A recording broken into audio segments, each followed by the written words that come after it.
আসসালামু আলাইকুম। আজকের সময় নিউজে আপনাকে স্বাগত। শুরুতেই সংবাদ শিরোনাম, পরে বিস্তারিত। দর্শক, জানিয়ে দিব আজকের গুরুত্বপূর্ণ সংবাদ। শুরুতে থাকবে সংবাদ শিরোনাম, পরে বিস্তারিত। ইরানের বিরুদ্ধে বার্তা দিল বাহরাইন। তারপর জানিয়ে দিব ইরানে বিমান হামলা চালালো যুক্তরাষ্ট্র। এখন জানিয়ে দিব খামেনির জানাজারের মাধ্যমে ইরানকে ট্রাম্পের কঠোর হুঁশিয়ারি। তারপর শুনবেন ইরানের নতুন নেতৃত্ব কিভাবে আগের শাসকদের চেয়ে অনেক আলাদা। এবং সর্বশেষ জানিয়ে দিব ইরানের বিরুদ্ধে নতুন অভিযোগ কাতারের। দর্শক, এতক্ষণ শুনছিলেন আন্তর্জাতিক সংবাদ শিরোনাম, এখন শুনবেন বিস্তারিত জানার আগে আপনি যদি আমাদের চ্যানেলে নতুন এসে থাকেন তাহলে অবশ্যই চ্যানেলটিকে সাবস্ক্রাইব করবেন। আর ভিডিওটি আপনি কোন জেলা থেকে দেখছেন এবং শুনছেন অবশ্যই কমেন্ট বক্সে লিখে যাবেন। এখন বিস্তারিত। ইরানের বিরুদ্ধে বার্তা দিল বাহরাইন। হরমুজ প্রাণিয়াল দিয়ে চলাচল সৌদি আরব ও কাতারের তেলবাহী ট্যাঙ্কারে কথিত হামলায় তীব্র নিন্দা জানিয়েছেন বাহরাইন। দেশটির এই ঘটনার জন্য ইরানকে দায়ী করে একটি আন্তর্জাতিক আইনের গুরুতর লঙ্ঘন এবং সামুদ্রিক নিরাপত্তা ও বৈশ্বিক জ্বালানি সরবরাহের জন্য হুমকি হিসাবে উল্লেখ করেছেন। মঙ্গলবার আল জাজিরার প্রতিবেদনে এই তথ্য জানানো হয়। বাহরাইনের পররাষ্ট্র মন্ত্রণালয় এক বিবৃতিতে সৌদি আরব ও কাতারের প্রতি পূর্ণ সহিংসতা প্রকাশ করে। একই সঙ্গে হরমুজ প্রাণিয়ালতে নৌ চলাচলে স্বাধীনতা নিশ্চিত করা এবং ভবিষ্যতে এই ধরনের ঘটনা প্রতিরোধে আন্তর্জাতিক সম্প্রদায়কে কার্যকর পদক্ষেপ নেওয়ার আহ্বান জানায়। বিশ্বের অন্যতম গুরুত্বপূর্ণ জ্বালানি পরিবহনের পথ হিসেবে পরিচালিত হরমুজ প্রাণিয়ালতে যেকোনো ধরনের নিরাপত্তা সংকেত আন্তর্জাতিক জ্বালানির বাজার ও বৈশ্বিক বাণিজ্য ব্যাপক প্রভাব ফেলতে পারে। তাই প্রাণিয়ালটিতে চলাচল স্বাভাবিক রাখা বিশ্ব শান্তি এবং শক্তির চেষ্টা চালিয়ে যাচ্ছে। ইরানের বিমান হামলা চালাল যুক্তরাষ্ট্র। হরমুজ প্রাণিয়ালতে 3টি বাণিজ্যিক জাহাজের হামলার অভিযোগে ইরানের ভিন্ন লক্ষ্যবস্তুতে বিমান হামলা চালিয়েছে যুক্তরাষ্ট্র।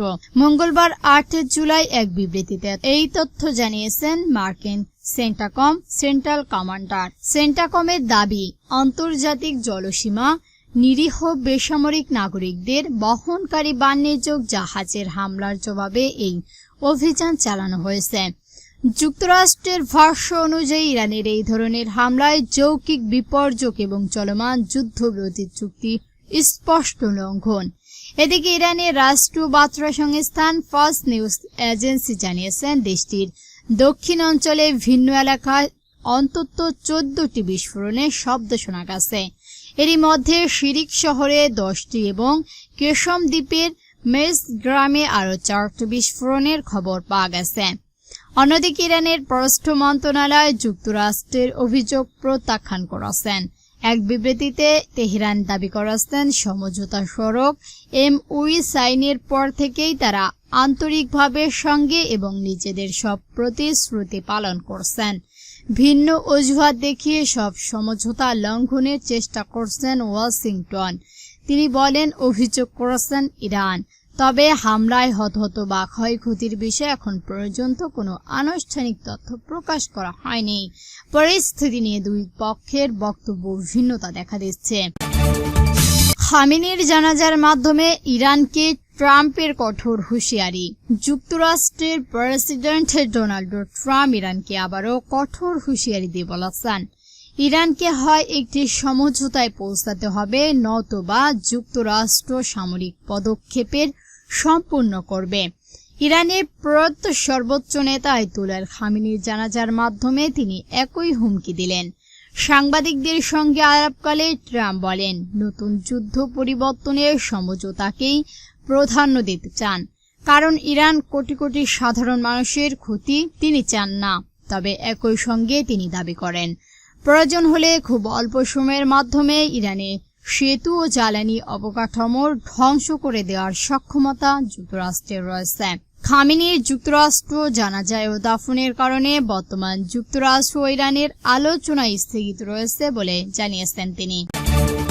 ইরানের নতুন নেতৃত্বে কিভাবে আগে শাসকদের চেয়েও অনেক আলাদা।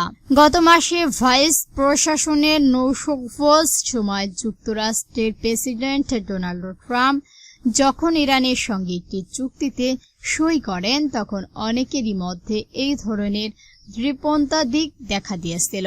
তার অধিকতা ফাসিক এবং প্রেসিডেন্ট এমানুয়েল মার্কো হয়তো নিশ্চিত হতে চেয়েছিলেন যাতে ট্রাম্প মতো পরিবর্তনের আগেই সমঝোতা সড়কের সই হয়ে যায়, এবং সম্ভাব্য তিনি ভেবেছিলেন যে শরণক্লেদ হল অবমিরস তার মার্কিন অতিথির পছন্দ হবে।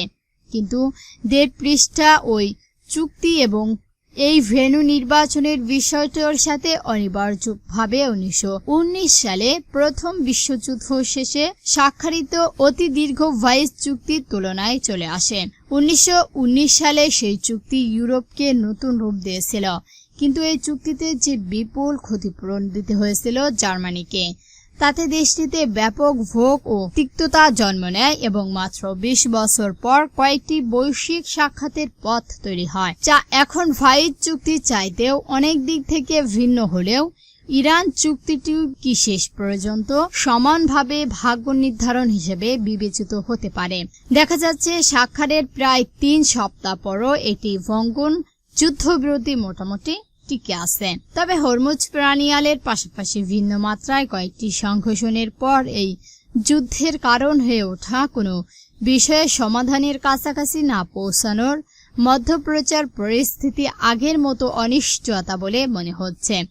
এদিকে ইরান এক গভীর পরিবর্তনের দিক দিয়ে যাচ্ছেন। দেশটি তার সর্বোচ্চ সাবেক নেতা আয়াতুল্লাহ খামেনির বিদায় জানাচ্ছেন।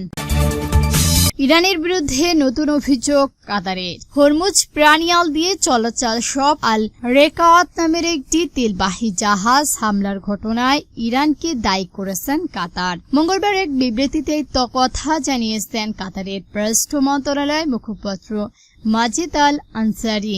খবর আল জাজিরার। সামাজিক যোগাযোগ মাধ্যম এক্সরে দেওয়ার একটি পোস্টে আলসারি বলেছেন, জাহাজের হামলার ঘটনায় আন্তর্জাতিক নৌ চলাচল নিরাপত্তা এবং বৈশ্বিক জ্বালানি সরবরাহের নিরাপত্তার উপর সরাসরি আঘাত হানছে। তবে আরো বলেন, এই হামলায় আন্তর্জাতিক আইনের সুস্পষ্ট লঙ্ঘনের বিষয় করে আন্তর্জাতিক পেনিয়ালতে অবাধ নিরাপত্তা নৌ চলাচল যে বিধান রয়েছে তা পরপন্থী। কাতারের পক্ষ থেকে ইরানকে অবিলম্বন এমন কর্মকাণ্ড বন্ধের আহ্বান জানিয়ে আল আনসারি বলেন, আঞ্চলিক নিরাপত্তা, আন্তর্জাতিক নৌপথ এবং বৈশ্বিক জ্বালানি সরবরাহকে ঝুঁকির মুখে ফেলা থেকে বিরত থাকতে হবে। তবে একই সঙ্গে তিনি বলেন, এই হামলা এবং এর ফলে দৃশ্য সম্ভাব্য সব ক্ষয়ক্ষতি ও পরিণতির জন্য ইরান সম্পূর্ণ আইনগতভাবে দায়ী। দর্শক, আজকে সংবাদ ছিল পর্যন্ত। এই ভিডিওটি ভালো লাগলে অবশ্যই একটি লাইক দিবেন, আর এরকম নতুন নতুন নিউজ পেতে আমাদের চ্যানেলটিকে সাবস্ক্রাইব করে আমাদের সঙ্গেই থাকবেন। ভিডিওটি সম্পূর্ণ দেখার জন্য ধন্যবাদ।